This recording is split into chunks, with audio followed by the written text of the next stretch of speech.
Harry did not argue. He did not demand another explanation. The moment the final sentence was spoken, his expression hardened, his chair scraped backward, and he walked out. Behind him remained a decision that struck directly at the memory of his mother. Palace officials had formally confirmed that Princess Charlotte held the recognized family rights to a celebrated collection of emerald jewelry associated with Diana. And for Harry, the announcement felt brutally personal. Before we go deeper into what this really means for the royal family, make sure to subscribe so you don't miss a single update. Charles watched the silence harden around the room, because everyone understood what had just been decided. The family briefing at Windsor confirmed that Charlotte held the recognized dynastic rights to Diana's emerald collection, meaning the palace regarded her as the future family custodian within the Wales line rather than giving Harry personal control. Dynastic rights, in plain terms, meant responsibility tied to the family line and future royal role, not unrestricted private ownership. For Harry, however, legal language could not make the moment feel less intimate. Harry heard Charlotte's name and stared at William before speaking. He asked whether the decision had already been settled before he entered the room, and the prince answered that the matter had been reviewed long before that morning. Harry's face tightened. To him, the emeralds were not simply valuable jewelry. They carried Diana's memory, a connection to the mother he had lost and defended throughout adulthood. William understood that pain, but he also knew the collection had become tied to continuity, responsibility, and the future of his children. Harry pushed his chair back sharply and said what had been building inside him. Diana had been their mother before she became anyone else's royal inheritance. William called his name as he moved toward the door, but his brother did not turn before the argument was over. Then another detail landed harder. Charles had personally approved the final wording. The king had not merely allowed officials to settle the matter. He had accepted the conclusion and made it official. Harry understood that his anger could no longer be directed only at William. The closed door changed everything. But one truth remained hidden from the man who had left. Charlotte had never asked for the emeralds. She had never demanded recognition, never pushed for control, and never imagined her name would divide her father and her uncle. Harry walked away, believing the palace had chosen her over him. Yet when the young princess discovered what had happened because of an inheritance she never requested, her reaction would force the family to see Diana's legacy differently. Charlotte was not celebrating. While adults argued over inheritance, precedent, and Diana's legacy, the young princess was confronted with something far heavier than jewelry. Her name had become the dividing line between her father and her uncle. William understood the danger immediately. Harry saw history being taken from him. Charles saw a succession question that needed certainty. But Charlotte saw something simpler and far more painful, a family fighting over a grandmother she never knew. William carried that fear with him after the Windsor confrontation ended. As Diana's granddaughter through him, Charlotte represented a direct link between the late princess and the future Wales family, which meant every object associated with that legacy carried more than sentimental value. Custodianship, in simple terms, meant being responsible for protecting important family pieces for the future, rather than simply owning them for personal use. The prince knew his daughter could one day inherit that responsibility, but he also knew she was still young enough to hear only one terrible message. Uncle Harry had walked out because her name had been chosen. Catherine saw the danger before palace whispers could make it worse. William admitted privately that he feared Charlotte would think she had caused the argument, and the princess immediately insisted that their daughter hear the truth from them. She would not allow staff conversations or half-heard remarks to shape the girl's understanding. Harry's anger, after all, had never truly been about Charlotte herself. His attachment to Diana's possessions came from grief, memory, and a deep refusal to let his mother become nothing more than another chapter in royal history. Charlotte listened quietly when her father finally explained what had happened. William told her that jewelry once associated with Diana might eventually come under her care, but he avoided making it sound like a prize. The girl did not smile. She did not ask when she would receive it.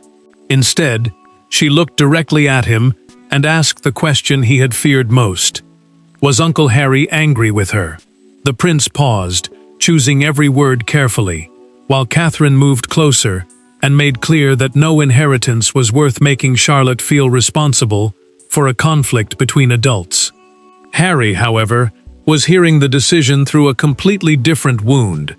To him, the wording suggested that Diana's ceremonial legacy was being drawn steadily toward William's branch of the family, leaving his own connection increasingly emotional but powerless.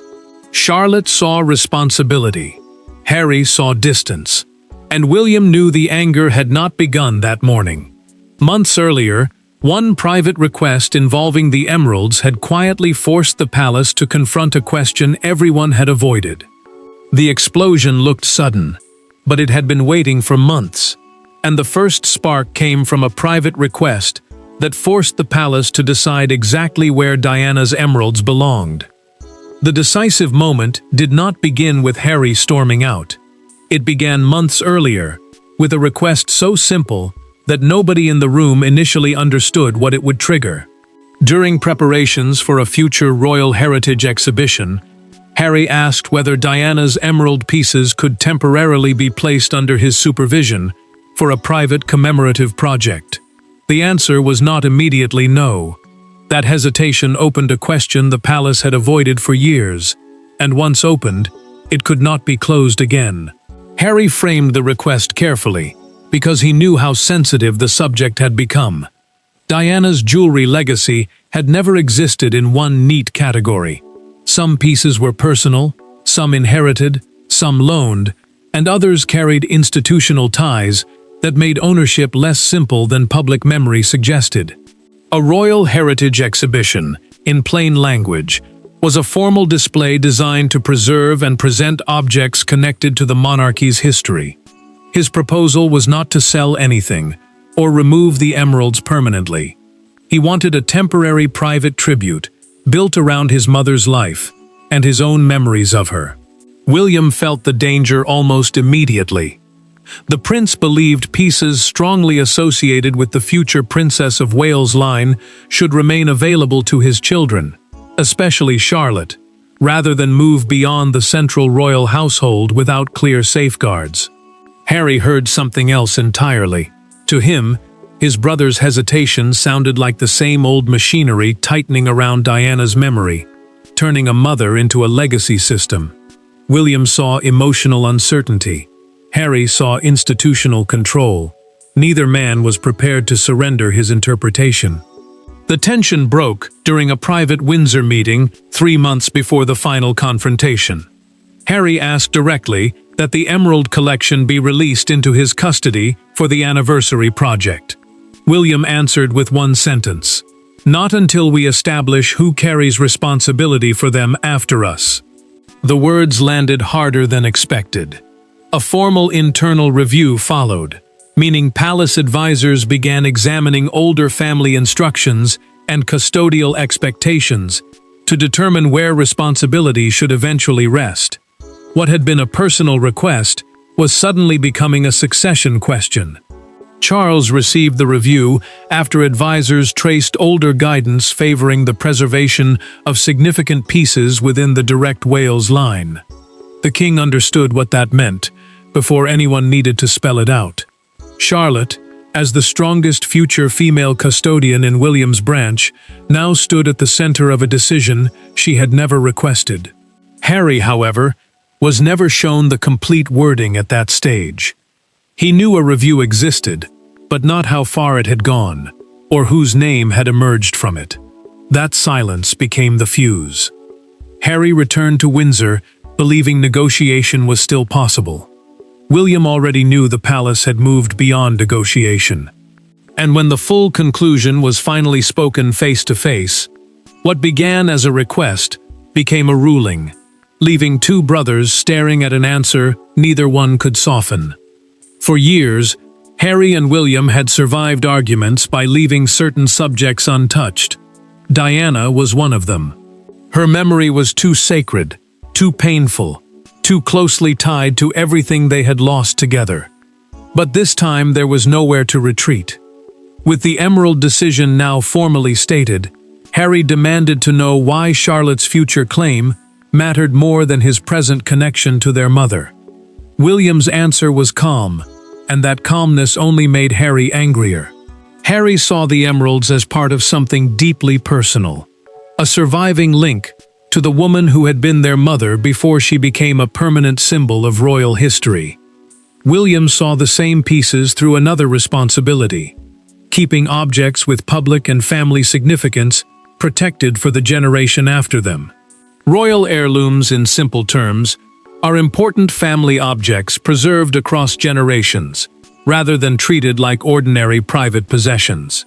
The prince believed that without clear responsibility, grief could leave the collection trapped in conflict forever. Harry faced his brother across the room and finally said what had been building inside him. Every time the institution used the word continuity, he said, something personal seemed to disappear. William set the briefing papers down and answered without raising his voice. Charlotte was family too. That sentence changed the temperature instantly. Harry insisted he had never blamed his niece. His anger was aimed at the adults who had used her future position to settle what he believed should have remained a matter between Diana's sons.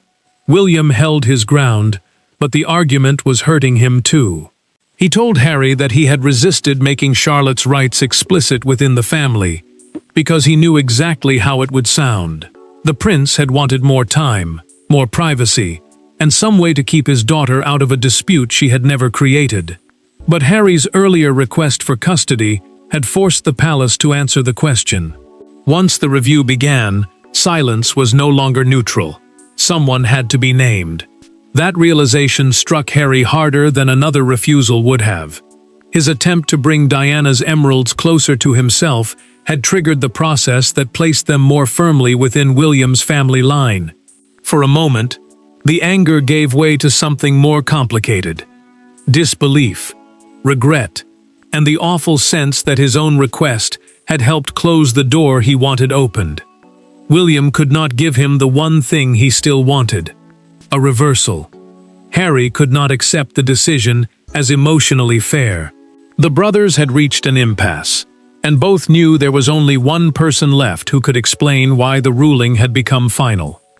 Harry could accuse William of benefiting from the decision, but William had not signed it. That responsibility belonged to their father, and Charles was finally forced to explain why he chose Charlotte. Charles knew there would be no painless choice. Approve Harry's request, and William could accuse him of weakening the inheritance intended for the next generation. Refuse it, and Harry would see yet another palace wall closing around Diana's memory. The king read the recommendation twice before making his decision.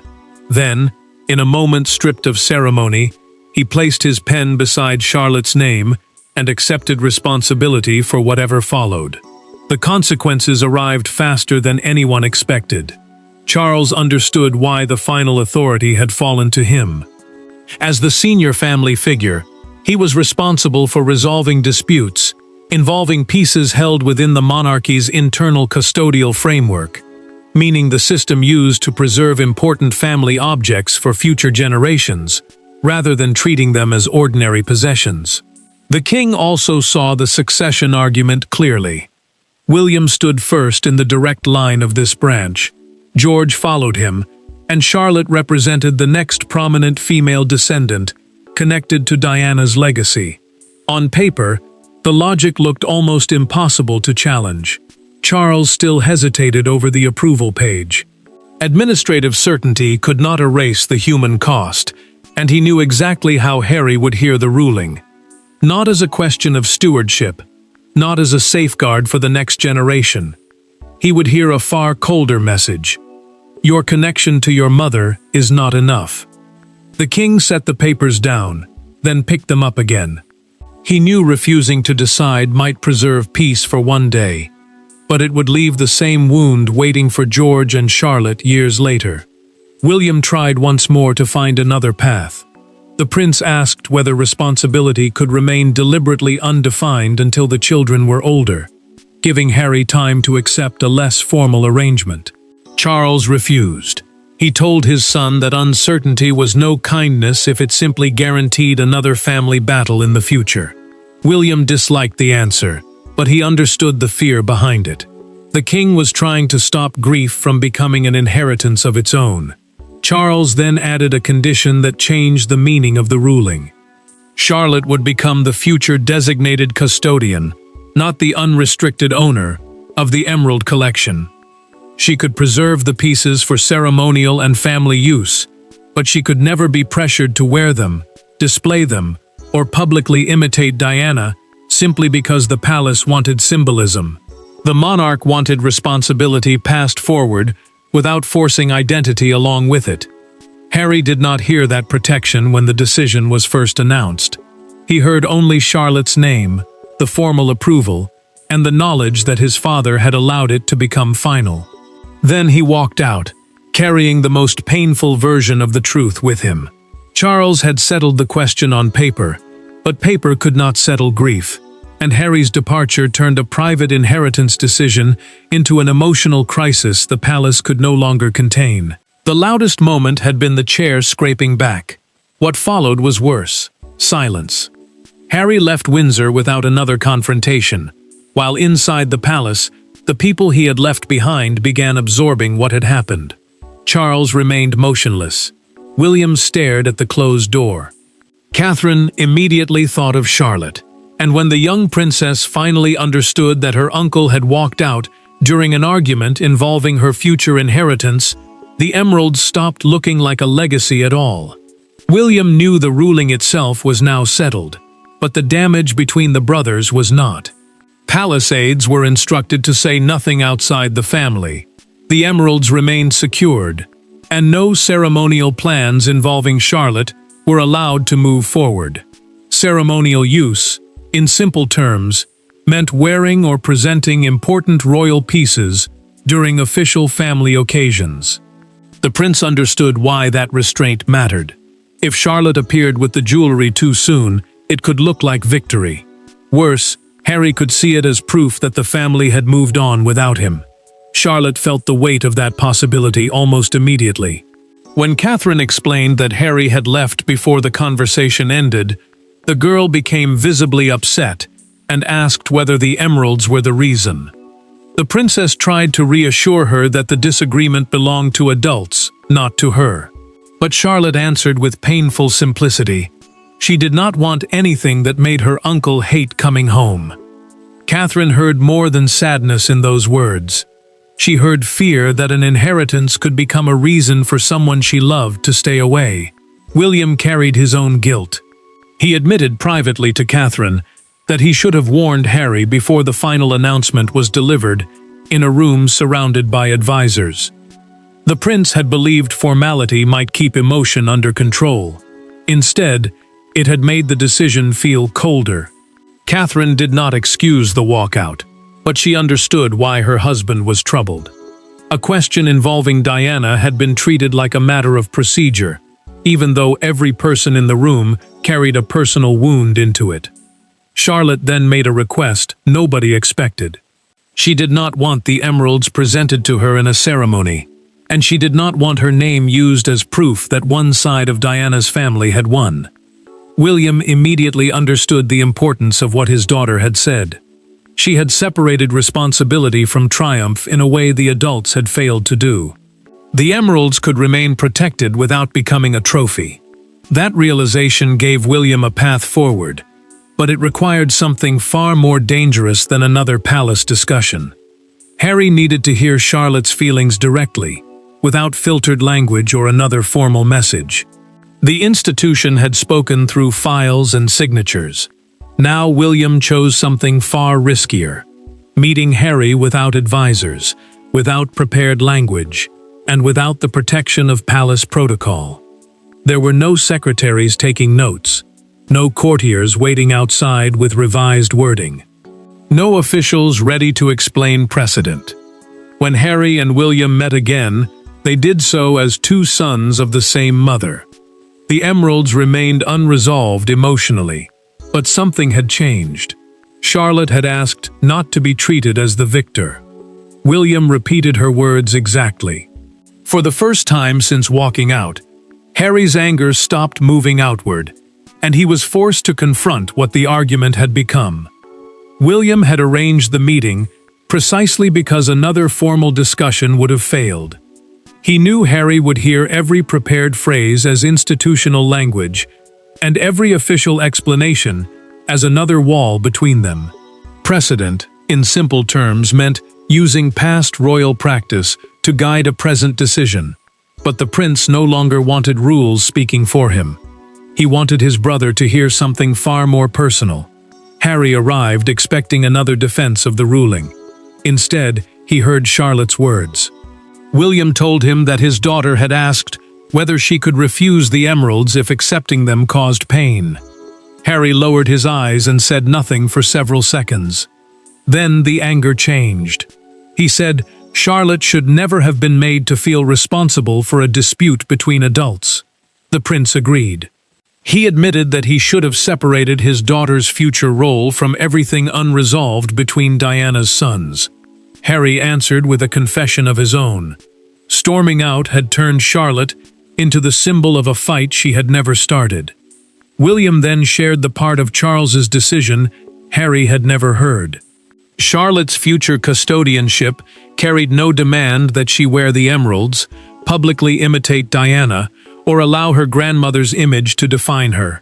Custodianship meant protecting the collection for the future without giving her unlimited personal ownership. The prince explained that their father had deliberately added that protection because he did not want Diana's memory becoming a burden placed on a child. Harry absorbed that detail differently from everything that had come before. He no longer challenged Charlotte's future responsibility. Instead, he asked for one guarantee: that Diana's sons would always retain private access to the collection when genuine family remembrance required it. William did not hesitate. He said he would take that request directly to Charles and support it. Something had finally shifted. Nobody had surrendered the past, but neither brother was trying to win it anymore. William carried Harry's request back to their father, and the revised arrangement began taking shape. Preserving Charlotte's place, while acknowledging that Diana's sons could not simply be written out of the emotional history attached to the emeralds. For the first time, nobody was trying to defeat anyone, and when the revised terms emerged, the outside world discovered that the argument had ended very differently from the way it began. By the time the story reached the public, the image was irresistible.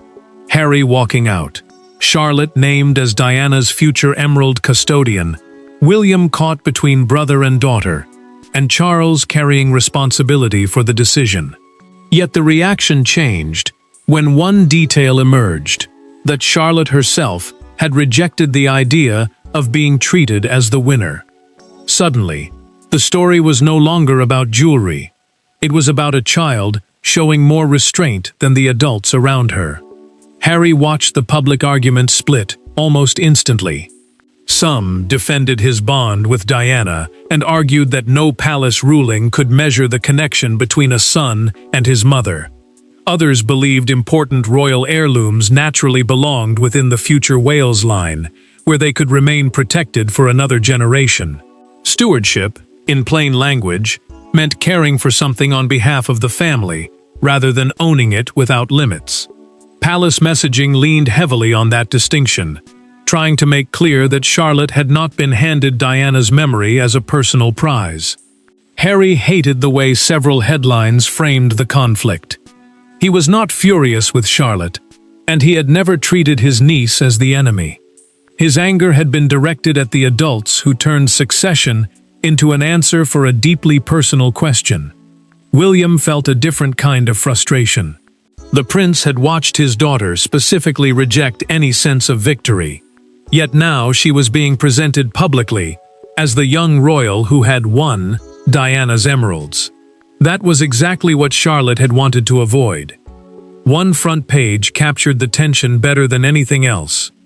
A major London newspaper appeared with the words, "Charlotte's Diana Legacy," dominating the page, while a smaller line underneath described Harry's Windsor walkout.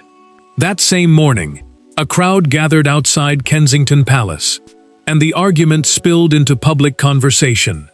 Some asked whether Diana would ever have wanted her sons fighting over objects connected to her. Others insisted the dispute proved how deeply her memory still shaped the monarchy decades later. Charles understood that silence could now make the damage worse. The king approved the release of the revised family understanding.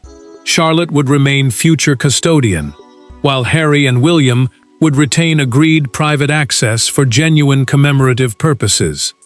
The announcement did not erase the conflict, but it changed its shape. Nobody had lost their connection completely.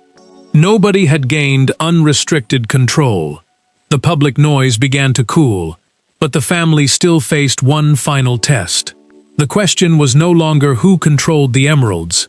It was what Harry, William, Charlotte, and Charles were willing to surrender, so that Diana's memory would stop becoming a weapon between them. The emeralds had started as possessions, became weapons, and finally became a test. Now the family had to decide whether Diana's legacy would divide her descendants or teach them how to stop dividing themselves. In the end, nobody truly won the emeralds. Charlotte kept the future custodial rights the palace had confirmed. Harry kept something more important: acknowledgement that his connection to Diana could not be erased by succession. William protected his daughter's future without asking her to become a replacement for the grandmother she never met. And Charles, after making the decision that triggered the crisis, accepted that royal certainty meant little, unless the family living beneath it could still recognize one another. Charlotte remained the designated future custodian of Diana's emerald collection within the Wales family line, preserving the pieces for another generation. Custodian, in plain language, meant someone trusted to protect important family objects without treating them as unrestricted personal property.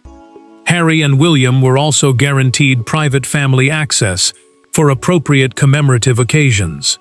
That mattered because the final arrangement separated two things. The conflict had dangerously mixed together.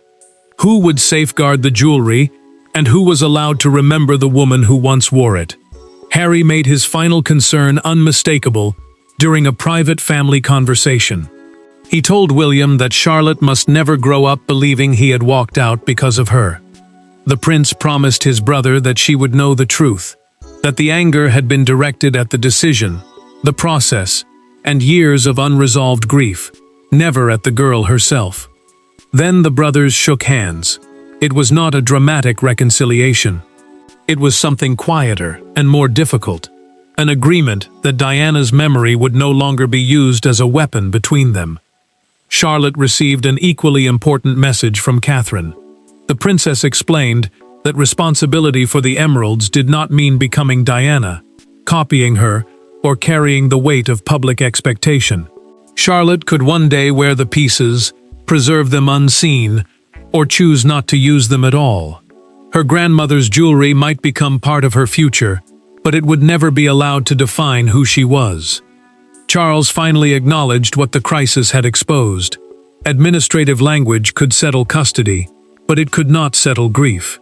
The king understood that succession determined stewardship, while love followed no order of inheritance. Harry had been Diana's son before she became history. William had been her son too. Charlotte could inherit responsibility for the emeralds without inheriting ownership of anyone's memories. That became the final verdict. The emeralds remained with Charlotte's future, but Diana's memory belonged to no single person, branch, or institution. Harry had entered the dispute fearing that another piece of his mother was being taken away. He left understanding that Charlotte inheriting Diana's emeralds did not mean inheriting Diana herself. And in that distinction, a family that had nearly fractured over the past finally found enough peace to protect the future. Thanks for watching. Please don't forget to like and subscribe, and we will see you in next one.